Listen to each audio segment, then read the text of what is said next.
디모데전서 6장 11절로 21절.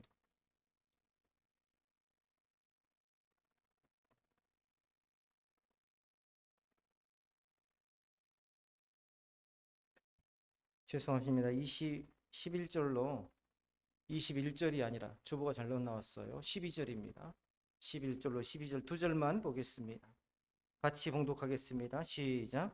오직 너 하나님의 사람아, 이것들을 피하고 의와 경건과 믿음과 사랑과 인내와 온유를 따르며 믿음의 선한 싸움을 싸우라.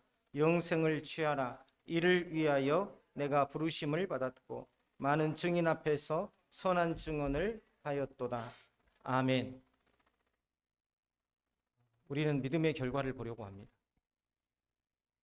하지만 우리는 하나님의 뜻을 이루어가는 과정으로서의 삶으로 쓰임받는 것입니다. 내 삶을 통해서 내 자녀의 믿음을 세우고 우리 가정을 하나님 믿는 가정이 되게 하고 우리 교회가 앞으로 많은 사역을 할 수 있도록 토대를 만들고 그 과정 중에 내가 할 수 있는 일을 해야 합니다. 이것이 과정이라는 생각을 잃어버리고 내가 결과를 얻으려고 하면 성급해지고 성급하면 무리수를 둘 수 있습니다. 최근에 저한테서 굉장한 시험이 있었습니다. 계속 정체 현상이 일어나고 무엇인가 정체 현상으로 인해서 성장하지 못하는 그런 가운데 있는 것 같고 내 안에 낙심이 되고, 그래서 말씀을 묵상하다가 하나님께서 나에게 깨달음을 주셨어요. 너는 지금 내 믿음의 결과를 보려고 하지 않느냐? 지금 너는 이 강남교회에서 뭔가 승부를 보려고 하지 않느냐? 너는 이 강남교회를 세워가기 위한 하나의 과정일 뿐이다.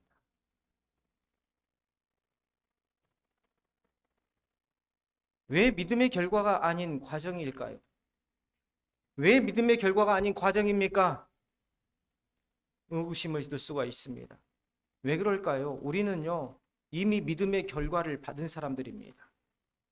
우리 믿음의 결과는 계시록에 기록된 것처럼 영광스러운 하나님의 나라에서 영원히 영화로운 모습으로 사는 것이죠. 우리가 이 땅에 보내진 것은 하나님의 뜻을 이루어 가기 위해 보내진 것입니다. 바로 하나님의 뜻을 이루어 간다는 것은 우리의 삶 자체가 하나님의 뜻 안에 있는 과정이라는 것이죠. 그래서 성경은 우리의 삶을 나그네의 삶이라 이렇게 규정하고 있지 않습니까? 베드로전서 2장 11절에서 사랑하는 자들아, 거류민과 나그네와 같은 너희를 보나노니 영혼을 거슬러 싸우는 육체의 정욕을 제어하라. 구약 시편 39편 12절에서도 동일하게 말씀하고 있습니다. 여호와여, 나의 기도를 들으시며 나의 부르짖음에 귀를 기울이소서. 내가 눈물 흘릴 때에 잠잠하지 마옵소서. 나는 주와 함께 있는 나그네이며 나의 모든 조상들처럼 떠도나이다. 시인은 시편 39편 12절에서 자신도 나의 조상들도 이 세상에서 나그네에 불과했다라고 고백합니다. 많은 분들이 목회자는 믿음의 절정에 있는 사람, 흔들리지 않는 사람, 영적으로 굉장히 강한 사람이라고 생각합니다. 그렇지 않아요. 정체되어 있는 그러한 상황들을 생각하면서 나한테 뭔가 문제가 있나? 작은 것 하나도 섭섭해지고 굉장히 감정적인 동요가 오고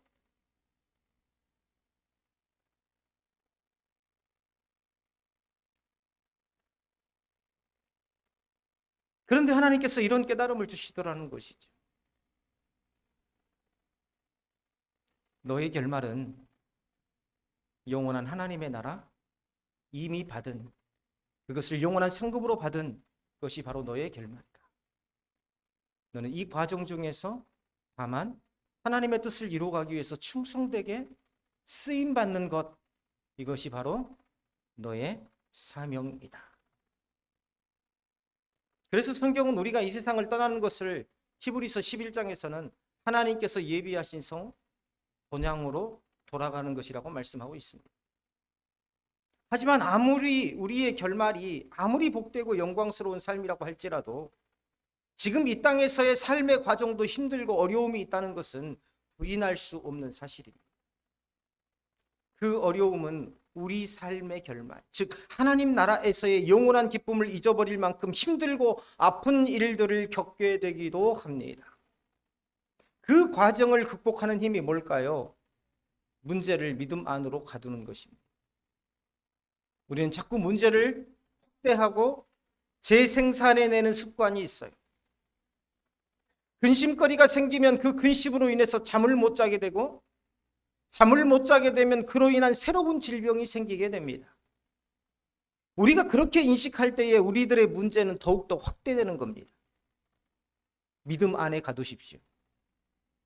꼼짝 못하게 가두면 스스로 말라 죽습니다. 믿음으로 선포해야 됩니다. 야고보서 1장에서 너희가 여러 가지 시험을 만나거든 온전히 기쁘게 여기라. 이는 너희로 너희 믿음의 시련이 인내를 만들어내는 줄을 너희가 알미라. 믿음으로 문제를 가둔다고 하니까 문제를 외면하거나 회피하는 것이라고 생각할 수 있는데요. 오히려 정반대입니다. 문제를 끌어다가 믿음의 시선으로 보면 그 문제를 향해 하나님의 말씀과 약속이 무엇이라고 말하는지를 다시 한번 확인하는 것입니다. 문제를 내 감정의 어둠 속에 두어서 두려움이 커져 나가도록 맡기는 것이 아니라 내가 이러다가 어떻게 하지? 내 길이 이렇게 되면 어떻게 되는 거지? 내 삶이 이런 상황이면 어떻게 되는 거지? 자꾸 그것만을 생각하면 어떻게 됩니까? 거기에서 두려움이 생기고 거기에서 빠져서 헤어나오지를 못하는 거예요. 제가 최근의 상황이 그랬습니다. 교회가 정체되면 어떡하지? 더 나아가야 되는데 지금까지 정말 달려온다고 생각하고 부지런히 왔는데 최근에 계속 정체되고 있어요. 뭔가 내 안에 두려움이 생깁니다. 그 안에 빠져들어서 내가 아무것도 할 수 없는 그런 상황이 됩니다. 모든 게 다 마찬가지입니다. 하나님의 말씀의 울타리 안으로 들여놓아서 말씀의 기준으로 문제를 재해석해야 되는데 믿음은요, 문제를 축소시키는 힘이 아니라 문제를 하나님의 시선으로 제한하는 힘입니다. 문제가 제멋대로 우리 삶을 지배하지 못하도록 믿음의 울타리 속에 가두어서 그 범위를 정해놓는 것이죠. 성경은요, 하나님께서 감당할 시험만 허락하시고 피할 길도 내신다.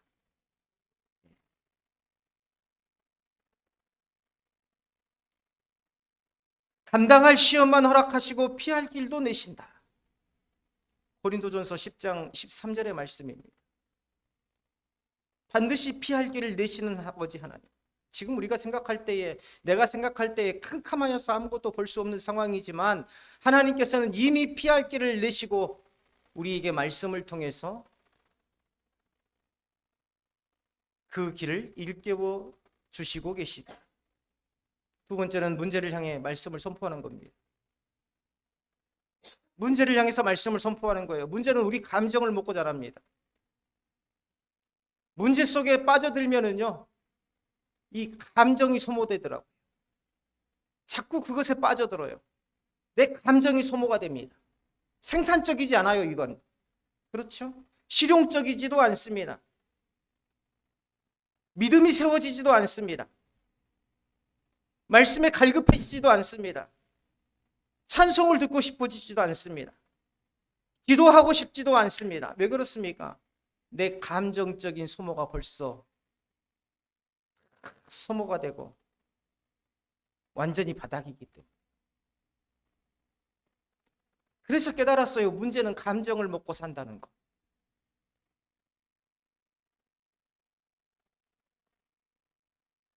그런데 문제는 말씀 앞에서 힘을 잃더라. 두려움이 밀려올 때 하나님이 나와 함께 하신다라고 선포하고, 미래가 불안할 때 여호와는 나의 목자시니 내가 부족함이 없으리로다라고 고백하면 문제는 더 이상 자라지 않더라. 세 번째는 문제보다 더 큰 하나님을 바라보는 겁니다. 우리가 문제를 크게 보는 이유는요, 하나님을 작게 보기 때문이에요. 내가 이 문제에 빠져서 이 문제 속에서 내 인생이 끝나는 것은 아닌가? 내 삶이 좌초되어서 신음하게, 고통 속에 신음하게 되는 건 아닌가? 왜 그렇습니까? 문제보다 하나님을 작게 여기기 때문입니다. 문제를 믿음 안에 가둔다는 것은 문제를 계속 바라보면서 크기를 재는 것이 아니라 하나님을 바라보며 그분의 크기를 기억하는 것입니다. 이것이 바로 베드로전서 1장에서 믿음의 시련은 금보다 귀하다라고 말하는 이유입니다. 문제는 믿음을 무너뜨리는 것이 아니라 믿음을 더 순전하게 만드는 도구가 되는 것이라는 말씀입니다. 네 번째는 문제를 기도의 자리로 끌고 가는 겁니다. 믿음 안에서 가두지 않는 문제는 우리 생각 속에서 끊없이 재생산돼요. 그렇죠? 문제를요, 믿음 안에서 가두지 않으면 내 생각은 계속해서 또 해석하고 누구 중심으로? 내 중심으로. 그래서 그 문제를 엄청나게 키워갑니다. 내 생각 속에서. 나는 지금 현실 속에서 아무것도 못하고 있는데, 또 하는 일은 지극히 제한되어 있는데 내 생각은 벌써 그 문제 덩어리를 엄청나게 크게 만들어서 내 삶의 모든 부분들을 잠식해버리고 있습니다. 다른 것은 생각할 수도 없어요. 믿음 안에서 가두지 않는 문제는 이처럼 우리 생각 속에서 끊임없이 재생산되지만 기도로 가져간 문제는 하나님의 손 안에서 멈추게 되더라는 것입니다. 기도는 문제를 푸는 것 이전에 문제를 더 이상 우리 마음속에서 떠돌지 못하도록 하나님께 맡겨버리는 행위입니다. 다섯 번째로 문제를 믿음 안에 가둔다는 것은 문제의 결말을 하나님께 맡기는 것입니다. 문제의 방향을 걱정하면서 스스로 조정하려고 할 때에 우리는 불안해지지만 하나님께 결말을 맡기는 순간 문제는 힘을 잃게 되더라. 로마서 8장 28절은 이 진리를 분명하게 말하고 있습니다.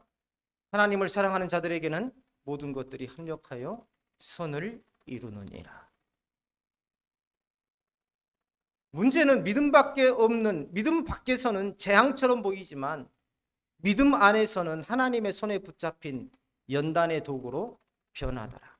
오늘 우리가 봉독한 디모데전서 6장 11절로 12절은 사도 바울이 그의 영적 아들이자 동역자였던 디모데에게 남긴 가장 절절한 당부이고 동시에 오늘 이 시대를 살아가는 우리 모두에게 주시는 하나님의 음성입니다. 보세요. 오직 너 하나님의 사람아. 이게 디모데가 아니라 오늘 나에게 주신 말씀입니다. 오직 너 하나님의 사람아. 이것을 피하고 의와 경건과 믿음과 사랑과 인내와 온유를 따르며 믿음의 선한 싸움을 싸우라. 영생을 취하라. 이를 위하여 내가 부르심을 받았고 많은 증인 앞에서 선한 증언을 하였도다. 자, 바울은 먼저 디모데를 향해서 그리고 오늘 우리를 향해서 오직 너 하나님의 사람아라고 부르고 있습니다. 바울은요, 디모데를 세상의 기준에서 정의되는 사람이 아니라 철저히 하나님께 속한 사람, 하나님의 말씀 안에서 살아야만 하는 사람이라고 말하고 있습니다. 하나님의 사람이라는 것은 오직 하나님의 말씀 안에서만이 생존할 수 있다라는 것을 말하고 있는 거예요. 성도의 삶은요, 이 정체성에서 시작되지 않으면 언제든지 흔들릴 수밖에 없습니다. 그런데 우리는 종종 하나님께서 우리에게 주신 이 신분을 잊어버립니다. 세상이 정해놓은 또 다른 이름과 역할에 자신을 끼워 맞추며 살아갈 때가 참 많아요. 성도라는 그러한 이름보다 세상이 주는 그러한 직함, 세상이 주는 그러한 위치, 그것에 내 모든 삶을 다 몰아넣는 경우가 참 많습니다. 내가 누구인가를 분명히 알지 못하면 믿음의 싸움은 시작조차 할 수 없다는 것을 우리는 잘 깨달아야 됩니다. 문제 앞에서 문제를 두고 문제에 파묻혀 문제에 잡아먹혀버리는 인생. 믿음의 싸움도 시작하지도 못하는 것이죠. 내가 하나님의 백성이고 바울이 디모데에게 말한 것처럼 나는 오직 하나님의 사람이라는 사실을 잊어버리지 말아야 한다라는 것입니다. 바울은 디모데에게 먼저 이것들을 피하라라고 말합니다. 하나님의 백성으로 문제 앞에 부딪힐 수 있는 상황, 죽음에 이르게 하는 상황을 피하도록 권면하고 있는 거죠. 모든 근심과 걱정과 문제의 시작점, 잘라도 또 나오는 고통의 뿌리, 그것의 시작이 되는 게 뭘까요? 그게 무엇일까요? 사도 바울이 오늘 우리가 읽은 성경 앞부분에 보면 언급해 놓은 것이 있습니다. 그 언급한 내용에 대해서 오늘 11절에서 뭐라고 하고 있냐면 이것들을 피하라. 11절 그 이전에 보면은요, 이것들이 무엇인지를 구체적으로 이야기하고 있습니다. 이것들은 사도 바울이 이야기하고 있는 게 뭡니까? 이것들은 돈을 사랑함으로 생겨나는 욕심, 다툼, 분열, 파멸적인 삶의 방식, 교회 안에서도 신앙의 이름으로도 얼마든지 욕심은 위장할 수 있고 경건이라는 외피를 입고 들어올 수 있습니다. 그러므로 하나님의 사람은 먼저 피해야 할 것을 분명히 분별해야 합니다. 우리가 하나님의 백성으로서 한 가지 잊지 말아야 될 중요한 것이 있어요. 우리는 믿음으로 하나님을 믿는 신앙으로 인해서 무엇인가 더 얻으려고 합니다. 그러한 소망을 다 가지고 있죠. 생각해 보세요. 예수님 믿어서 지금보다 더 못 살게 되고 지금 있는 것보다 부족해진다면 누가 예수님을 믿으려고 하겠습니까? 그렇잖아요? 그것은 우리 모두의 생각이 벌써 삶을 무엇을 가졌는가 혹은 무엇을 가질 것인가에 귀결되어 있다는 증거입니다. 이 땅 위에서 내가 잘못되고 내가 아프고 내가 손해보면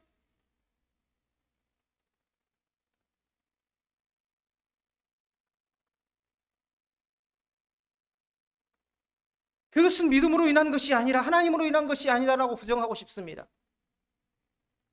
오히려 내가 이 땅에서 돈을 많이 벌고 내 삶이 관계성이 확대되어 가고 내 모든 삶에 근심이 없으면 그것을 우리는 오히려 하나님의 은혜라고 여기죠. 그런데요, 신앙은 무엇을 더 가지는 능력이기 전에 무엇을 단호히 멀리 할 수 있는 능력이라는 것을 우리는 잘 깨달아야 됩니다. 신앙은 내가 믿음으로 인해서 무엇을 가질 것인가를 생각하기 전에 믿음으로 인해서 내가 단호히 무엇을 멀리 할 것인가 이것을 떨쳐내는 능력이라는 것입니다. 바울은 피해야 할 것과 동시에 반드시 따르면서 추구해야 할 것을 제시하죠. 의와 경건과 믿음과 사랑과 인내와 온유를 따르라고 명령합니다. 자, 이러한 것들이 바로 예수 그리스도의 삶을 통해 드러난 것들, 우리가 수요예배를 통해서 함께 나누었듯이 예수 그리스도를 통해 보여주신 하나님의 실체, 하나님의 성품이라고 할 수 있죠. 의와 경건과 믿음과 사랑과 인내와 온유 중에 우리가 모르는 것이 있습니까? 다 알고 있는 덕목들이에요. 단어로는 너무나도 잘 알고 있는 것들입니다. 그러나 이것을 삶으로 이겨내기는, 삶으로 살아내기에는 너무나도 어렵더라. 누구를 진정으로 사랑한다는 것, 자꾸 거부하는데도 그래도 사랑의 마음을 갖는다는 것은 정말 어렵습니다. 나를 해하려는 원수를 사랑한다는 것 정말 어렵습니다. 그 사람 앞에서 감정적으로 무너지지 않고 인내한다는 것 정말 어려운 일입니다. 온유한다는 것 정말 어려운 일입니다. 그걸 몰라서 어려운 게 아니에요. 그걸 몰라서 안 되는 게 아닙니다. 왜 어렵습니까? 순간적으로 치밀어 오는 분노를 다스리지 못할 때도 있고 부당한 비난 앞에서 온유함보다는 변명과 정당화가 먼저 나올 때도 있습니다. 믿음과 사랑과 인내는 머리로 이해할 수는 있어도 실제 삶의 자리에서 가장 어려운 싸움의 영역이 되더라는 겁니다. 그래서 바울은 이 과정을 두고 뭐라고 하냐면 믿음의 선한 싸움이라고 말합니다. 믿음의 싸움은 외부의 적과 겨루는 싸움이기 전에 내 안에서 벌어지는 싸움입니다. 내 안에서 벌어지는 싸움. 옛사람과 새사람 사이의 충돌이고 육체의 욕망과 성령의 인도하심 사이의 긴장. 이 싸움은 피할 수 없는 싸움입니다. 왜 피할 수 없습니까? 싸우지 않으면 패하는 것이나 다름없기 때문입니다. 아니, 다름없는 게 아니라 싸우지 않으면 패한 것이죠. 싸우지 않으면 패배한다는 것은 싸움을 피할 수 없다는 겁니다. 가만히 있으면 중립이 되는 것이 아니라 이미 옛사람에게 자리를 내어주는 겁니다. 오늘날 불이한 정치 상황 속에서도 가끔 중립을 이야기하는 사람들이 있어요. 중립은 이편 저편에도 서지 않고 중간의 위치라고 하는데 아닙니다. 중립은 결국 불의의 편에 서는 겁니다. 종교개혁자 마틴 루터가 이야기한 게 있어요. 진리가 공격받는 순간 침묵한다면 그 침묵은 이미 진리를 부정하는 것이다. 나치에 저항했던 독일 신학자 디트리 본 헤퍼라는 분이 있습니다. 그분이 하신 말씀이 있어요.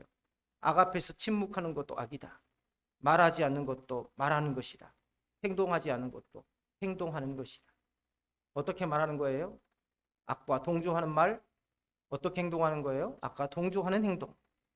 결국 중립은 가만히 있는 것이 아니라 악을 용인하는 것이라는 것입니다. 내 안에 영적인 갈등을 내버려 두는 것은 결국 악의 편에 서는 거예요. 확실히 믿음으로 정리해 두어야 됩니다. 내 속에 중립적인 요소들이 정리되지 않으면 지속적으로 믿음을 양보할 수밖에 없는 상황에 직면하게 되더라는 것입니다. 그러므로 바울은 디모데에게 싸우라고 말합니다. 이 싸움은 파괴적인 싸움이 아니라 선한 싸움. 목표도 분명하고 방향도 분명하고 결과 또한 생명으로 이어지는 싸움이죠. 이 믿음의 선한 싸움을 싸워야 한다는 이유를 바울은 분명하게 밝힙니다. 뭐라고 합니까? 이를 위하여 내가 부르심을 받았대요. 우리가 무슨 교회를 크게 짓고 우리가 교회를 크게 짓고 나서 그게 자신의 상급이 되고 그것이 자신의 자랑거리가 되어서 그것으로 위세하는 사람들이 얼마나 많습니까? 그렇지 않습니까? 그러나 하나님께서는 그런 것으로 부름받지 않았대요. 이를 위하여 내가 부름받았다. 영적으로 믿음의 싸움을 하려고.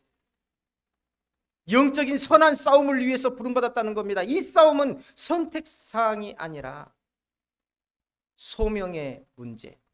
소명의 문제라는 것은 부름받은 모두가 반드시 싸워야 될 싸움이다. 우리의 부르심은, 성도의 부르심은 편안한 부르심이 아닙니다. 편안함을 위한 부르심이 아니에요. 싸움을 감당하도록 하기 위한 부르심입니다. 그래서 예수를 믿으면은요, 치열하게 영적인 갈등이 있는 겁니다. 삶의 싸움이 있는 겁니다. 오히려 예수를 믿고 평안하다, 예수를 믿고 오히려 안정되었다, 이게 아니라 이것을 우리가 이겨낼 때까지 끊임없는 영적 싸움이 이루어진다. 그러나 이 싸움은 자기 의를 증명하기 위한 싸움이 아니라 타인을 굴복시키기 위한 싸움이 아니라 믿음의 싸움은 예수 그리스도를 증언하는 싸움입니다. 디모데가 많은 증인 앞에서 선한 증언을 했듯이 성도의 삶 자체가 복음의 증인이 되어야 됩니다. 많은 성도들이 싸우지 않아요. 많은 사람들이 싸우지 않습니다. 세상과의 싸움에서 중립을 지키려고 합니다. 그저 나만 평안히 신앙생활하면 되지, 뭘 사람들한테 복음을 전하고 권면하고 할 필요가 뭐가 있는가 사람들이 싫어하는데 감정을 소모하기 싫은 거예요. 내 감정을 소모하기 싫은 겁니다. 이것은 복음을 전하느냐 전하지 않느냐의 문제가 아니라 내 안에 악한 영과의 싸움을 피하려고 하느냐 피하지 않고 정면으로 싸우느냐의 문제예요. 우리는요, 우리의 선한 싸움을 당연히 감당해야 합니다. 인간적인 관점에서 보면 이 싸움은 너무 손해처럼 느낍니다. 분노 앞에서 분노로 대응하지 않는 것이 패배처럼 느껴지고, 우리 학생 때 그러잖아요. 누군가 나를 한 대 때리면 내가 걔를 2대를 때려야 이기는 것처럼 느껴지지 않습니까? 거짓과 속임수 앞에서 정직을 지키는 것이 어리석어 보이기도 합니다. 세상은 더 강하게 나올수록 이기는 것처럼 말하고 더 많이 움직일수록 안전하다고 속삭입니다. 그러나 바울은 전혀 다른 길을 제시합니다. 그는 하나님께서 우리를 부르신 길이 사람의 눈으로는 볼 수도 없고 이해할 수도 없는 영광과 정기의 길임을 분명히 합니다. 그 길은요, 지금 당장 낮아 보이고 손해처럼 보일 수 있지만 종말의 빛 아래에서 가장 지혜롭고 복된 길임이 드러나게 될 것이다. 바울은요, 예수 그리스도의 다시 오심을 이 믿음의 싸움의 중요한 지점으로 제시합니다. 믿음의 싸움은 현재에만 매여 싸우는 싸움이 아니라 다시 오실 주님을 바라보며 싸우는 싸움입니다. 학교 다니면 공부를 잘해야 됩니다. 공부를 잘해서 대학교를 가면 다 끝납니까? 취업이 남아 있어요? 취업하면 다 끝나는 겁니까? 결혼 문제가 남아 있어요? 결혼하면 다 끝나는 겁니까? 우리 인생은요, 끊임없이 계속 결말이 아니라 과정에서 과정으로 이어지더라. 그 이음의 중간중간마다, 그 이음의 연속성마다 누가 계십니까? 하나님께서 계시는 겁니다. 오직 인생의 끝냄은 누구만이 할 수 있어요? 하나님만이 하시는 겁니다. 우리가 이걸 잊어서는 안 돼요. 우리 딸이 시편 127편을 읽으면서 카톡으로 질문을 해왔어요. 자식은 여호와의 주신 기업이요 태의 열매는 그의 상급이로다. 젊은 자의 자식은 장사의 수중의 화살 같으니 이것이 전통에 가득한 자는 복되도다. 성문에서 그 원수와 말할 때에 수치를 당하지 아니하리로다. 이 말씀의 뜻이 무엇인지를 아빠에게 물어왔어요. 부모의 삶이 사람들에게 보잘것없는 것처럼 보여도 훌륭하게 자란 장성한 자식이 있는 부모를 불의한 자라도 함부로 대하지 못하는 것이다. 바로 이 뜻을 이야기하는 것이라고 말해줬습니다. 이건 곧 무엇이냐? 믿음의 부모에게 하나님께서는 훌륭한 자녀, 남들이 감히 넘볼 수 없는 그러한 자리로 인도하셔서 그의 인생을 결코 부끄럽게 하지 않으시더라.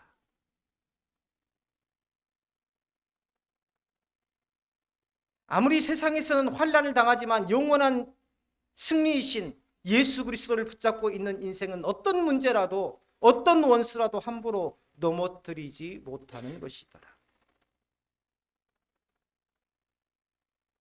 예수님께서 누구를 위해서 돌아가셨습니까? 우리를 위해서 돌아가셨습니다. 죄인들을 위해서 돌아가셨어요. 예수님의 생애도 하나의 과정이었습니다. 누구를 위한 과정? 우리를 위한 과정. 우리의 삶은 다 과정이에요. 내가 뭔가를 업적을 쌓으려는, 내가 뭔가를 이루려는, 이렇게 생각하면 뭡니까? 이기적이 됩니다. 나만 생각하는 사람. 그래서 자꾸 재단해요. 내 안에 그런 생각들이 있었어요, 최근에. 사람들을 재단하고. 그렇게 되면 안 되고.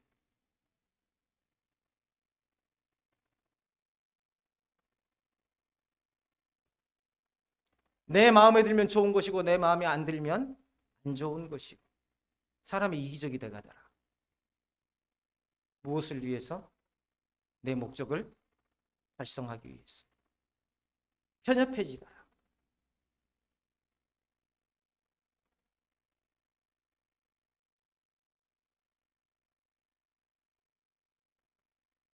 물질적인 이익을 쫓는 삶은 성도의 본질을 흐리게 합니다. 물질 자체는 죄가 아니지만 물질이 삶의 중심이 될 때 믿음의 싸움은 이미 방향성을 잃는 싸움이 되는 거예요. 호흡이 끊어지면 모두 남기고 가야 할 것들을 위해서 인생을 소모하는 것, 예수 그리스도의 증인으로 부름받은 삶을 망각하는 것이죠. 바울은요, 정함이 없는 재물을 의지하지 말라고 분명히 경고합니다. 그 재물은 만족을 약속하는 듯 보이지만 결국 더 큰 갈증과 상실을 남긴다. 물질을 쫓아가는 인생은 결국 큰 갈증과 상실감을 맛보게 된다. 이게 바로 바울이 말하는 삶의 인생의 결론입니다. 그래서 바울은 부한 자들에게 겸손을 권면하죠. 하나님 앞에서 교만하지 말고 선을 행하며 선한 사업을 많이 하고 나누어 주기를 즐겨하라라고 말입니다. 나눔은요, 내가 붙들고 있는 것을 내려놓는 싸움이고 하나님께 소망을 두고 사는 믿음의 실천이고 내가 가장 많이 가진 것을 하나님 앞에서 기꺼이 흘려보낼 수 있을 때에 그리스도의 사랑은 비로소 삶으로 증거되는 것입니다. 바울은 이러한 삶을 두고 장래에 자기를 위하여 좋은 터를 쌓아 참된 생명을 취하는 것이라 말합니다. 어리석은 부모는 자녀에게 많은 물건을 남기려고 하지만 지혜로운 부모는 살아갈 수 있는 터를 남기더라. 유한양행의 창업주인 유일한 박사 잘 아실 겁니다. 그 일화도 너무나도 잘 아실 겁니다. 크리스천으로서 아주 유명한 사람이죠. 그분이 소천한 이후 공개된 유언장이 우리 사회에 적잖은 충격을 던져주었습니다. 그분이 소천한 시기가 1971년도니까 한참 남아 선호 사상, 팽배하고 가족 중심의 세계관이 우리 사회를 지배하고 있었던 그런 시기 아니었습니까? 유일한 박사의 유언장에는 이런 내용이 담겨 있었습니다. 사람은 빈손으로 왔다가 빈손으로 간다. 죽는 날까지 정직하게 살아라. 나는 한 푼도 내 자녀에게 남기지 않는다. 스스로 벌어서 살아라. 유일하게 딸에게 땅을 남겨놓았다고 합니다. 유일하게 딸에게. 아들들에게는 내가 너희를 대학까지 가르쳐놨으니 더 이상 너희에게 물려줄 재산이 없다. 너희 힘으로 벌어서 살아라. 딸에게 그 땅을 남겨주면서 누구든지 밟고 지나가고 경계를 만들지 말고 누구든지 그곳에 와서 지낼 수 있는, 그렇게 하라고 유언을 남기고 땅을 남겨줬다. 그래서 나는 한 푼도 내 자녀에게 남기지 않는다. 스스로 벌어서 살아라. 기업은 사회의 것이며 국민에게 봉사하기 위해 존재한다. 이게 유일한 박사의 유언장입니다. 우리가 유일한 박사님이 재산을 자녀들에게 남기지 않고 사회에 환원했다는 단편적인 내용만을 생각할 게 아니라 이 유일한 박사가 유언장에 담긴 그 기독교 정신을 보자는 것입니다. 성도는 이 땅의 소유를 쌓기보다 영원한 생명을 붙들 수 있는 터를 쌓아야 합니다. 우리 교회가 지향하고 있는 것도 그거예요. 제가 잠시 그걸 잊었어요. 왜 이렇게 숫자가 정체되어서 늘어나지 않는 것일까? 이 강남교회가 많은 숫자를 쌓아가는 그런 교회가 아니라 그런 교회는 대한민국 안에 얼마든지 있다는 겁니다. 훌륭한 믿음의 터를 쌓아가는 그런 교회가 되어라는 겁니다. 믿음의 선한 싸움은 바로 그 터를 다져가는 과정입니다. 바울은요, 마지막으로 디모데에게 망령되고 헛된 말과 거짓된 지식의 반론을 피하라고 당부합니다. 진리는 언제나 조용하지만 거짓말은 소란스러워요. 안에 가득 찬 것은요, 묵직합니다. 두드려도 소리가 잘 안 나요. 둔탁한 소리가 나요. 그런데 안에 아무것도 없는 것은 굉장히 소란스럽습니다. 가볍고 소란스럽습니다. 자신이 옳다는 것을 증명하려는 말싸움보다 바른 진리를 묵묵히 가르치고 살아내는 것이 훨씬 더 강력한 증언이 되더라. 믿음의 싸움은 말로 이기는 싸움이 아니라 삶으로 증거되는 싸움입니다. 믿음의 선한 싸움을 싸운다는 것은 결국 날마다 말씀 앞에서 나 자신을 점검하고 다시 부르심의 자리로 돌아가는 일입니다. 저는요, 엄청 놀기 좋아해요. 엄청 놀기 좋아합니다. 제가 그래요. 그런데 하나님께서 이 묵상이라는 하나님의 말씀을 묵상하라는 이 사명을 저에게 주셔서 매일같이 말씀 앞에서 앉아있게 만드셨어요. 내가 말씀 앞에 앉아있는 것, 의자에 오랫동안 앉아있는 걸 즐겨하는 사람이 아닙니다. 저 학교 다닐 때도 그렇게 공부 잘하지 않았어요. 책을 보면은요, 1시간을 못 앉아 있었어요. 그런데 하나님께서 그런 나를 이 말씀 안에 붙들어 놓으신 것입니다. 왜요? 그렇게 하지 않으면 올바로 목회하지 못한다는 것을 하나님이 누구보다도 잘 알고 계시기 때문에. 하나님께서 그런 환경을 주시는 것은 하나님의 뜻이 있는 겁니다. 나에게 어떤 특정한 환경을 주시는 것은 하나님의 뜻이 있는 거예요. 그 하나님에게서 그 원인을 찾고 해결함을 입어야 되지 않겠습니까?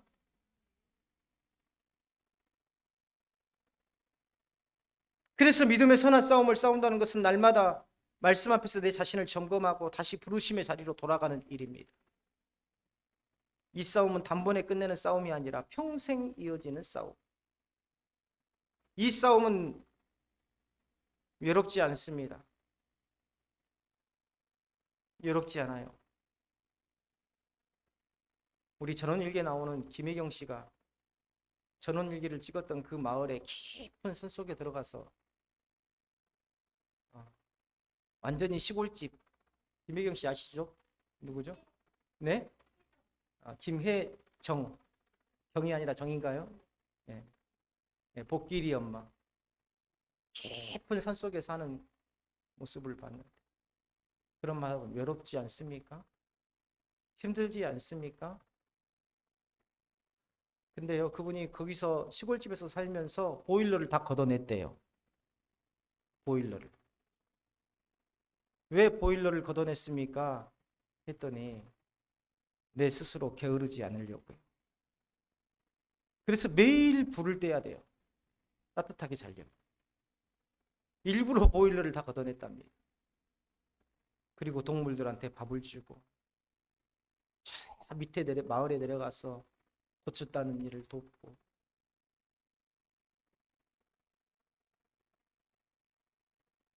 나는 참 그분이 아름답게 보였어요. 그분의 믿음이, 그분의 신앙이 무엇인지를 떠나서 무엇인지도 모르지만 그분이 참 아름답게 보였습니다. 끝까지 자신의 인생을 부지런히 살아내고자 하는 우리 모두의 생각은 어때요? 그냥 노년에 좀 편안하게, 노년에 좀 안락하게 내가 하고 싶은 것 하면서. 근데 그분은 정반대의 삶을 살고 있다. 그래서 외로울 틈이 없다고 하더라고요. 그래서 나는 외로울 틈이 없습니다.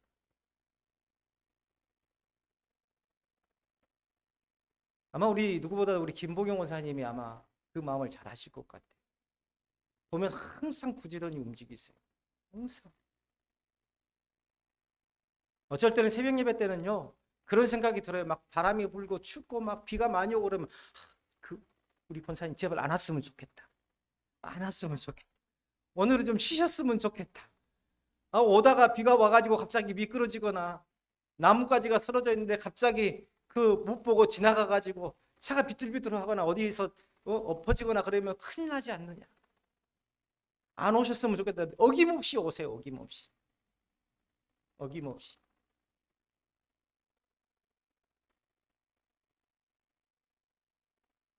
인생의 멋짐은 거기에 있습니다. 성실함. 저는 그렇게 봐요. 인생의 멋짐은 바로 그 성실함입니다.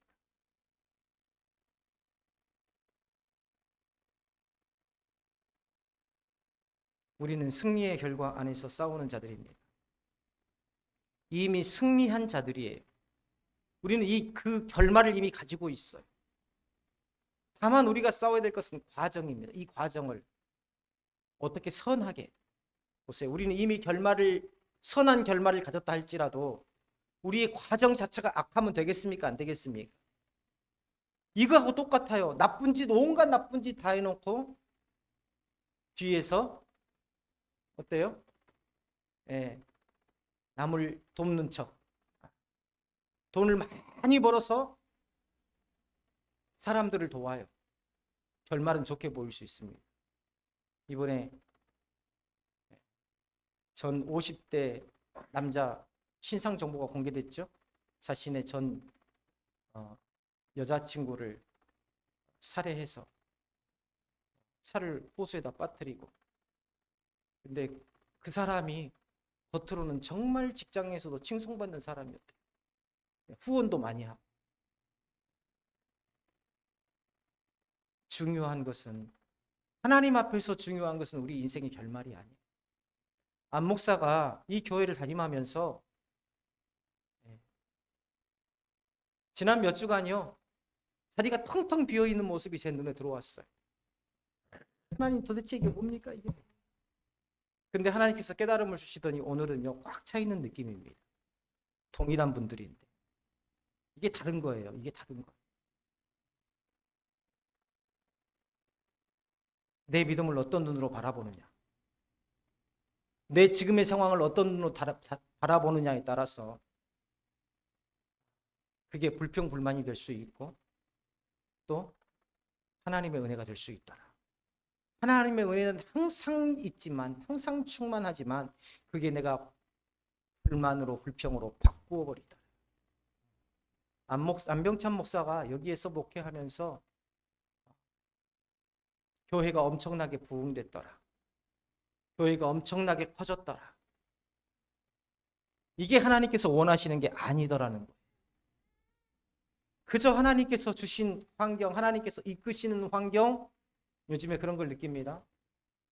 보라, 내가 새 일을 행하리, 이제 나타날 것이라. 내가 이 말씀을 붙잡고 하나님 앞에 따졌어요. 하나님, 도대체 재작년보다 더 부흥의 역사가 안 일어나는데 어떻게 이 말씀을 내게 감동을 주셔서 하나님 무슨 새 일을 행한다고 하십니까? 어떻게 광야의 길을, 사막의 강을 이라는 이 말씀이 우리 공동체를 통해서 성취되었습니까? 내 눈으로 보는 것만 가지고 내가 생각을 했어요. 그런데 하나님께서 이미 보이지 않는 곳에서 일하고 계시다. 내가 이것을 따지면서 하나님 앞에 기도하고 말씀을 묵상하는데 하나님께서 깨닫게 해주세요. 보이지 않는 곳에서, 이미 내 육체의 눈으로 보이지 않는 곳에서 하나님께서는 이미 일하고 계신다. 무엇을 위해서? 이 교회 공동체를 위해서, 우리 동역자들을 위해서. 물러서지 맙시다. 믿음의 선한 싸움을 끝까지 싸웁시다.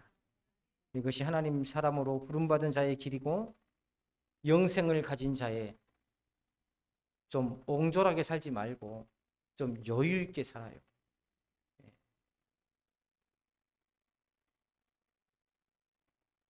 삶이 멋진다는 것은요, 옹졸하게 사는 게 아니라 옹졸하다는 것은 초라한 겁니다. 좀 여유 있게 사세요. 우리는 여유 있게 살아도 되는 존재들입니다. 그렇죠. 남들을 좀 돕기도 하고 가서 봐주기도 하고 나만 생각하는 것이 아니라 다른 사람도 생각해주고. 왜 그렇습니까? 우리는 이미 영생이라는 남들이 갖지 못한 가장 큰 결말을 가지고 있는 사람들이기 때문입니다. 우리 다 같이 기도합시다. 하나님 아버지, 믿음의 선한 싸움을 싸우게 하옵소서. 네. 여기 갔다가 저기 갔다가 중립적인 믿음으로 살지 않게 하시고